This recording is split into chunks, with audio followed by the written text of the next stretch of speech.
മുൻ chief electoral officer Shri Tikaram Meena അദ്ദേഹം telephone ലൈനിൽ ചേരുന്നുണ്ട്. അദ്ദേഹം ഇക്കാര്യത്തിൽ ആ സമയം അദ്ദേഹം ചീഫ് ഇലക്ടറൽ ഓഫീസർ ആയിരുന്ന കാലത്ത് വോട്ടർ പട്ടിക ശുദ്ധീകരണത്തിൽ ഒരു മാതൃക കാട്ടിയ ആളാണ്. ശ്രീ ടിക്കാറാം മീണ, ഈ വോട്ടർ പട്ടിക ശുദ്ധീകരണം എന്നുള്ളത് ഭാരിച്ച ഒരു ജോലിയാണല്ലോ. ഈ കർണാടകത്തിൽ 1,250,000 ഫേക്ക് വോട്ടേഴ്സ്, അത് ഫേക്ക് വോട്ടേഴ്സ് ഞാൻ ഒറ്റയടിക്ക് പറയുന്നതാണ്, അത് പല കാറ്റഗറിയിലായിട്ടുള്ളതാണ്, അതിന് സാങ്കേതികമായിട്ട് ഞാൻ ഒറ്റയടിക്ക് ഫേക്ക് എന്ന് പറഞ്ഞതാണ്. ഇങ്ങനെ ഒരു ആരോപണം രാഹുൽ ഗാന്ധി ഉന്നയിക്കുമ്പോൾ തെരഞ്ഞെടുപ്പ് കമ്മീഷൻ ഇപ്പോൾ എടുത്തിരിക്കുന്ന നിലപാട്, അതിനെ താങ്കൾ എങ്ങനെയാണ് കാണുന്നത്?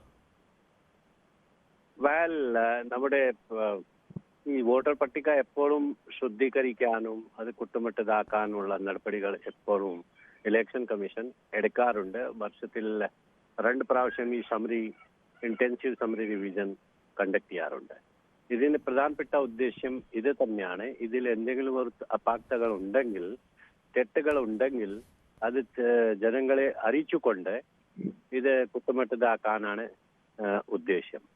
ഇത് ചെയ്യുന്നത് നമ്മുടെ സ്റ്റേറ്റ് ഉദ്യോഗസ്ഥന്മാരാണ്. ഇത് ഇലക്ഷൻ കമ്മീഷന്റെ ഡയറക്ഷൻ പ്രകാരമാണ്.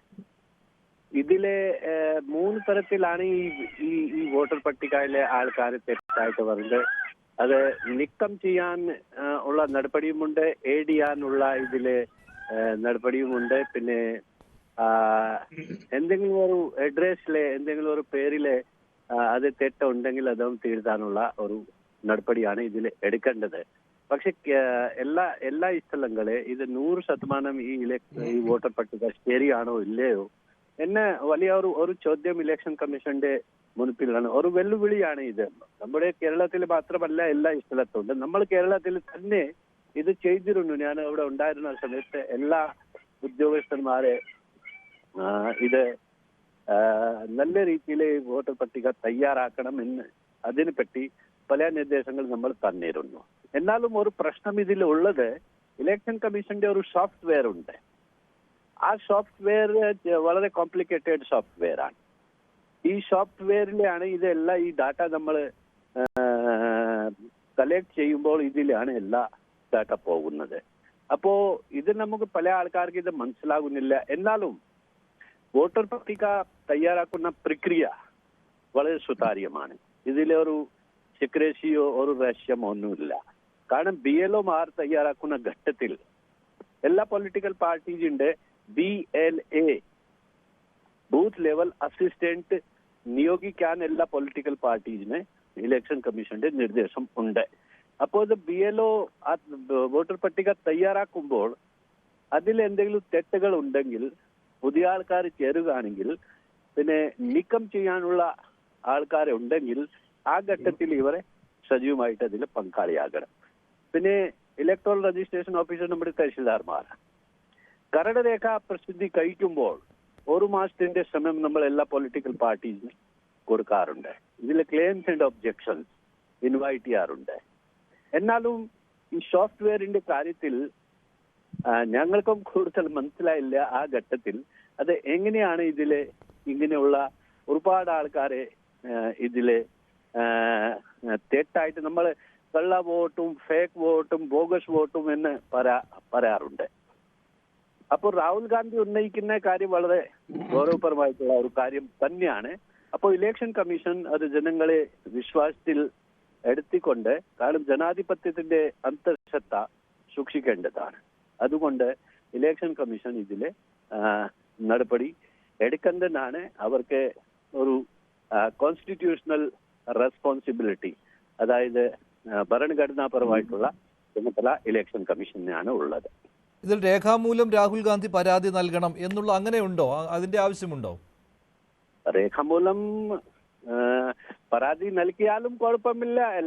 എന്നാലും ഈ വോട്ടർ പട്ടിക ശുദ്ധം ആണോ, ഫെയർ ആണോ, കുറ്റമറ്റതാണോ എന്ന് ഇത് ചെയ്യാനുള്ള ഭരണഘടനാപരമായിട്ടുള്ള ഉത്തരവാദിത്വം അത് ഇലക്ഷൻ കമ്മീഷനാണ് ഉള്ളത്. എന്നാലും രാഹുൽ ഗാന്ധി എല്ലാ തെളിവുകൾ പുറത്ത് പറഞ്ഞിട്ടുണ്ട്. അവരെ ചോദിക്കുകയാണെങ്കിൽ ഹാജരാക്കിയാലും കുഴപ്പമില്ല.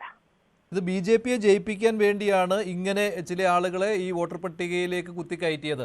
അതിനോട് താങ്കൾക്ക് പൂർണ്ണമായിട്ട് വിയോജിക്കാൻ പറ്റുമോ? അങ്ങനെ ഒരു രാഷ്ട്രീയ പാർട്ടിയെ മാത്രം ഉദ്ദേശിച്ചുകൊണ്ടാണ്, അവർക്ക് വേണ്ടിയുള്ള ഫേവർ ആയിരുന്നുവെന്ന്. കാരണം കേന്ദ്ര തെരഞ്ഞെടുപ്പ് കമ്മീഷനിൽ സ്വാധീനം ചെലുത്താൻ BJP-ക്കാണ് കഴിയുന്നത് എന്നുള്ള നെഗറ്റീവാണല്ലോ ഉള്ളത്. അതിനോട് താങ്കൾ യോജിക്കുന്നുണ്ടോ?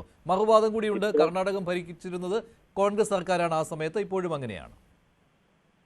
ഇങ്ങനെ ഒരു പ്രത്യേക ഒരു പൊളിറ്റിക്കൽ പാർട്ടിയെ ജയിക്കാൻ ഇലക്ഷൻ കമ്മീഷൻ കാര്യം ചെയ്യുന്നുണ്ടോ എന്ന് എനിക്ക് വിശ്വാസം ഇല്ല. കാരണം ഇലക്ഷൻ കമ്മീഷൻ ഇത് ചെയ്യുന്നത് വളരെ ഒരു സുതാര്യമായിട്ടാണ് ചെയ്യുന്നത്. എന്നാലും ഒരു ഉത്തരവാദിത്തപ്പെട്ട ഒരു പൊളിറ്റിക്കൽ പാർട്ടിയുടെ നേതാവ് ഇങ്ങനെ ഉന്നയിക്കുമ്പോൾ അത് വളരെ ഗൗരവമായിട്ട് എടുക്കേണ്ടതാണ്. എന്നാലും ഒരു പൊളിറ്റിക്കൽ പാർട്ടിക്ക് വേണ്ടി ഇലക്ഷൻ കമ്മീഷൻ പ്രവർത്തിക്കുന്നുണ്ടോ എന്ന് എനിക്ക് വിശ്വാസമില്ല. അതുപോലെ തന്നെ ആർക്ക് വേണമെങ്കിലും ഇങ്ങനെ ഫേക്ക് ആയിട്ട് വോട്ട് ചേർക്കാൻ പറ്റുന്നതല്ലേ ശ്രീ ടിക്കാറാം മീണ? അത് ഒരു രാഷ്ട്രീയ പാർട്ടി വിചാരിച്ചാൽ മാത്രമേ നടക്കുകയുള്ളൂ, അങ്ങനെയുണ്ടോ? ഈ വോട്ടർ പട്ടിക നമ്മൾ എല്ലാ രാഷ്ട്രീയ പാർട്ടികൾക്ക് കൊടുക്കാറുണ്ട്.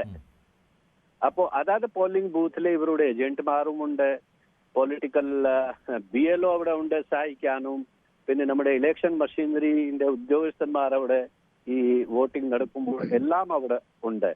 അങ്ങനെ രഹസ്യമായിട്ട് ആരെങ്കിലും എന്തെങ്കിലും ഒരു വോട്ട് അവിടെ ചെയ്യുമോ, തെറ്റായിട്ട് ചെയ്യുമോ എന്ന സാധ്യത വളരെ കുറവാണ്.